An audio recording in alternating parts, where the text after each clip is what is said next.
Empezamos el tema de la función de relación.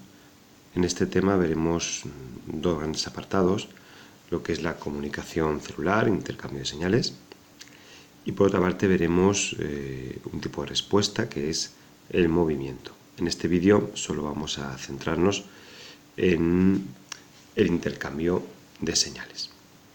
Veréis, las células son seres vivos y realizan la función de relación, y una parte de la función de relación es en reaccionar ante determinados estímulos. Las células son capaces de recibir estímulos del exterior, físicos o químicos, y elaborar una respuesta en forma de señal química que envían a otras células.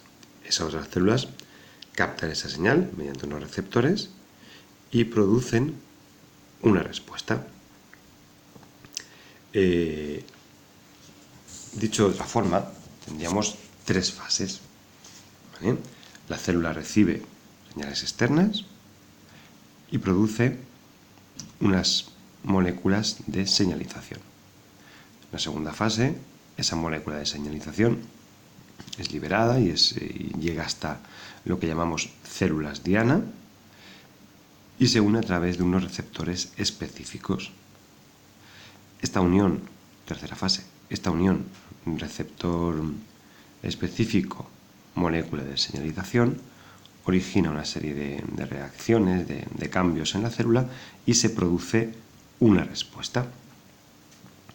Vamos a estudiar ahora cuáles son los principales tipos de moléculas de señalización. En este esquema están representados los tres grandes tipos. En el caso A, en el dibujito A, tendríamos lo que llamamos un mediador químico local. Como su nombre indica, afecta a una comunicación muy alrededor de la célula que la produce, ¿vale? De la célula secretora, y bueno, lo producen muchos tipos de células. Se le llama secreción paracrina, ¿vale? Actúa con gran rapidez, ¿de acuerdo? Pero solo en las células adyacentes. En el dibujito B tenemos el caso de las hormonas. Las hormonas ya las habéis estudiado en otras ocasiones. Las hormonas se producen por células secretoras, sueltas o en glándulas, se vierten a la sangre y pueden tener las células diana más cerca o más lejos o por todo el cuerpo distribuidas. En este caso hablaríamos de secreción endocrina. Actúa a grandes distancias, ¿vale? Y siempre es a través de las células, ¿de acuerdo? Células que llamamos células endocrinas, ya sean sueltas o formando parte de glándulas, como hemos dicho. Y el tercer caso es el caso de las células nerviosas, las neuronas y los neurotransmisores. Se le llama señalización sináptica, ¿vale? La producen solo las neuronas y actúa entre una célula nerviosa y la siguiente. Es una actuación rápida y también muy específica y muy localizada. Bueno, estos son los tres grandes tipos de moléculas de señalización, ¿vale? Que se dan, por supuesto, como ya habéis podido notar, en animales. En el caso de las plantas tenemos las hormonas o las fitohormonas, que también ya habéis estudiado y sabéis que tienen unos efectos también muy variados. Estas fitohormonas se suelen producir en los tejidos embrionarios, los tejidos muchas veces apicales, en la punta de las ramitas, ¿vale? Y tienen efectos tan variados como la floración, la maduración de los frutos, la caída de las hojas. Bueno, es importante señalar que una misma molécula de señalización, en el caso de las hormonas de animales o fitohormonas en vegetales, puede tener efectos distintos sobre distintas células diana. Bueno, y pasamos ahora a estudiar los receptores específicos, es decir, los elementos a los que se unen estas moléculas de señalización. tienen dos posiciones, o están en la superficie de la célula o están en el interior, en el citoplasma, ¿vale?, de estas células diana. En el caso de que estén en la superficie de la célula, encontramos dos tipos de respuestas básicas, ¿vale? La apertura o cierre de canales iónicos y, por otra parte, la activación de señales intracelulares.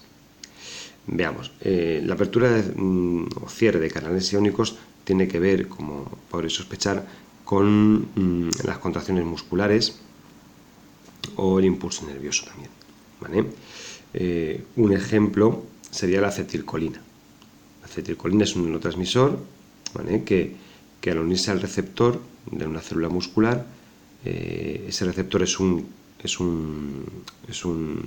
canal de sodio y potasio que se abre, ¿vale?, y lo que provoca al final es la salida de calcio del retículo endoplasmático de esa célula muscular y, por lo tanto, su contracción, ¿vale? En el caso de que estemos activando señales intracelulares, ¿vale?, nos encontramos con una reacción en cascada similar a la que se representa en este dibujo. Mirad, podemos ver que la molécula de señalización sería este triángulo y el receptor, ¿vale?, el receptor específico sería esta figura roja, ¿vale? Están en la superficie porque en estos casos las moléculas de señalización son de carácter hidrófilo, pueden ser generalmente proteínas, y no pueden atravesar la membrana. Por eso el receptor tiene que estar en la superficie. Bueno, el caso es que se produce ese reconocimiento y esa unión. Fijaros en el dibujo, no sé si lo podréis ver bien.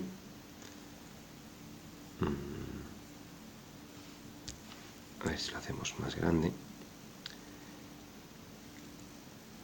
Fijaros en el dibujo como al unirse el complejo molécula de señalización receptor sufre un cambio en la forma, ¿vale? Le ha salido aquí como una especie de hendidura.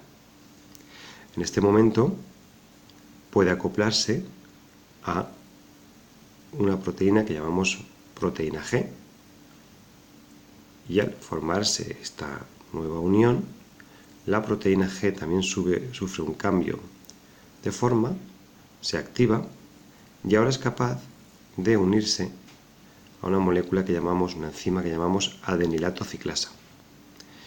¿Qué produce la adenilato ciclasa una vez activada?